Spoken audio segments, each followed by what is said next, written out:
Doctor-assisted death is in the news recently. Doctor-assisted death is legal in Canada now, which is awesome. My only issue with this whole thing is the verbiage, to be completely honest with you. Doctor-assisted death, you know what I mean?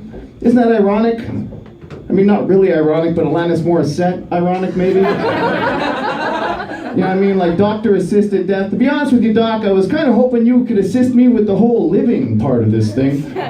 The death part I can handle on my own. I'll be the doctor for that part, as a matter of fact. You can just hand me my chart, and the first thing I'm going to do is prescribe myself a one-way ticket to Amsterdam. Telling you right now, folks, if I'm diagnosed with a terminal illness, the only assistance I'm going to need with my death is 3 to 5 prostitutes of varying ethnicities and about 10 spoonfuls of heroin. And a belt. I think I need a belt for my arm. I'm going to YouTube it, though. I'm sure there's something on YouTube. I've never done cocaine or paid for pussy, but this would seem like the occasion for it. I told this theory to a friend of mine the other day. He says, man, that doesn't make any sense. Wouldn't you rather be here? You know what I mean? Wouldn't you prefer to die surrounded by friends and family? Absolutely not. No. What the fuck sense does that make? First of all, I haven't wished anybody happy birthday on Facebook in over 2 years, so I don't know how many friends are going to show up. And I haven't seen my mother in 3 months. What makes you think I want to by my bedside for my final days? Flipping through a photo album and passively aggressively analyzing life decisions that I've made. I'm good. I'm going to Amsterdam, thank you very much. I don't know what you guys are going to do, but I'm going to nod my way into the great beyond. Again, I've never done heroin. I'm trying here. Okay? I'm just theorizing as to what the heroin experience would be. I'm terrified of death, to be honest with you. I've been thinking about it lately. The reason I'm terrified of death, to be honest, is, well, I believe in reincarnation. That may sound silly, but before you scoff at that idea, think that there's people in this room who believe in a God, so let's not debate this whole thing right now. The reason I'm scared of the reincarnation is because this life has been pretty good. Everything is laid out in front of me. All the opportunities were there. I didn't do anything with them, but all the opportunities were there. I mean, like, it can't be this good in my next life. Like, in this life, I was a white male from a middle-class family in a first-world country with universal health care. There's nowhere to go but down from here. I'm guessing if there was, like, a reincarnation chart, I would be at the top of that chart. You know what I mean? I don't want to come back at the bottom of that chart as some kind of an ignorant, stupid, like a slug or a beetle or a Republican.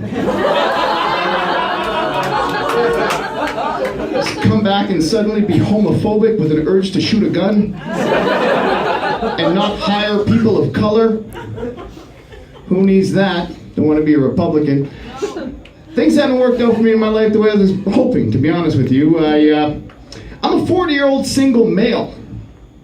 Yeah, the world's my oyster. Yeah. It's either Tinder or masturbation. That's pretty much what it is at this point.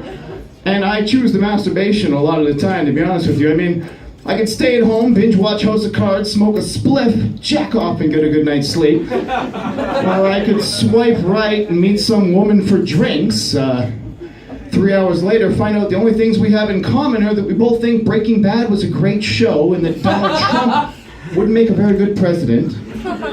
And we also strongly disagree on the Syrian refugee crisis. Be careful with the blind dating in Alberta. That's all I'm going to say.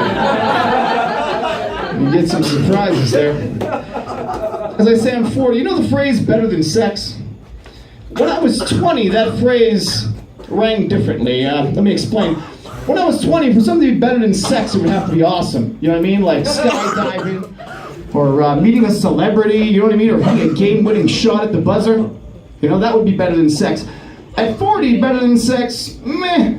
It's a good cup of coffee, a decent parking space, or a reasonable deal on a pair of shoes. $40 at Winners. Yeah. It's an orgasmic purchase, as far as I'm concerned. Dating is difficult. It's difficult to get to know people when you don't like people.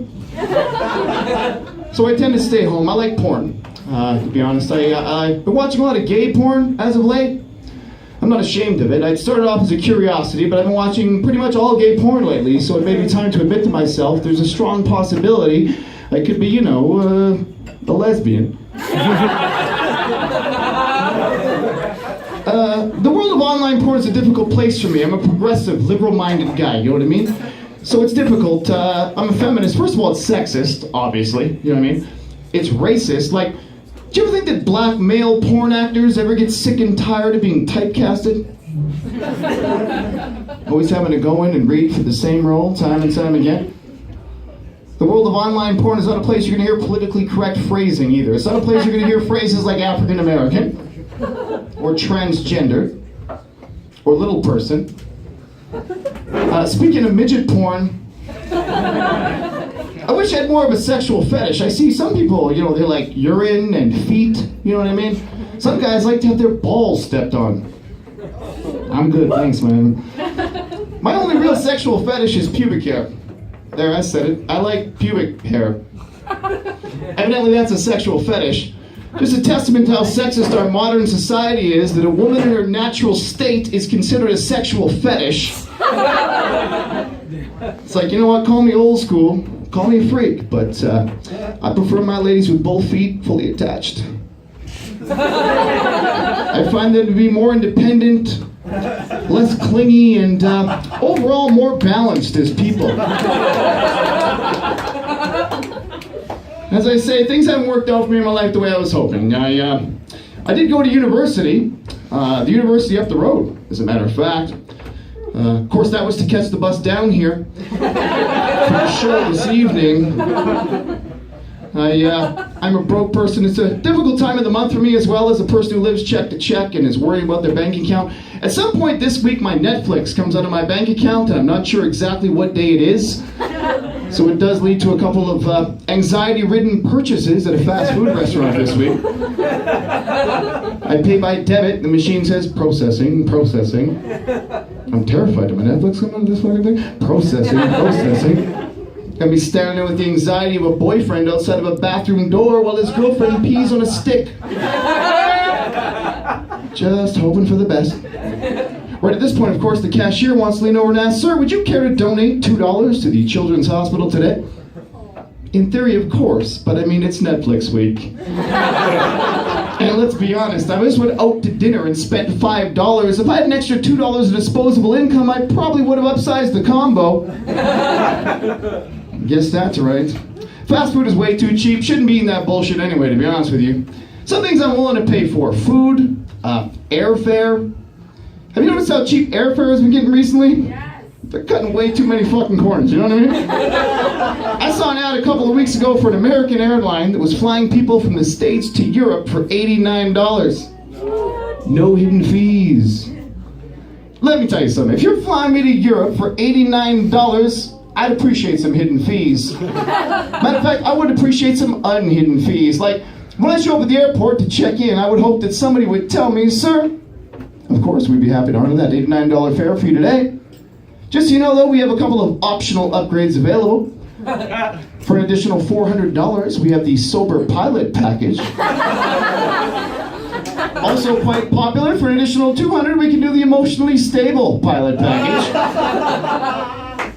Or if you sign here and here, I'd be legally obligated to let you know that your pilot today is Trevor. It says here in his file that Trevor is recently divorced from a passive-aggressive woman who will not let him see his children. So he's a raging alcoholic. Good news is, says here, he's also a cocaine addict, which means he should be fairly alert for a flight for $89 over the Atlantic Ocean today. On a closing note, folks, you don't want to die in any newsworthy circumstances like an airplane crash or a hurricane, anything like this. Again, I'm older. When I was younger, if you died in a tragic circumstance, they put a picture of you in the media. You know what I mean? Put a face to the fucking tragedy. Back in my day, it was something respectable. A grad photo, passport photo, you know what I mean? Work ID, perhaps. Nowadays, of course, it'll be a selfie. I don't know about you, but I have trouble having sympathy for people when their tragedy photo is a selfie. You have two parents on the news crying hysterically, "Oh, their son Chad was stabbed last night at a nightclub downtown. He had such a bright future, he was an amazing student. I'm feeling for them. Until they show a picture of this kid standing in front of his bathroom mirror with his t-shirt off and his head cocked back. I gotta tell you folks, I'm sorry, but looking at this picture, I want to stab this motherfucker myself. Rebecca's parents on the news, same thing, crying hysterically, looking for sympathy. We haven't seen Rebecca in 4 days. We have no idea where she is. They're trying to get a search party together. Again, I'm sympathetic. I might even help them look for this girl. Till they show a picture of her, a selfie, on a yoga mat at what appears to be some kind of a spiritual retreat. Folks, you want to get a search party together to find your daughter? I don't think that's necessary. From looks of that selfie, your daughter has already found herself. Thank you very much, folks. My name is Brian.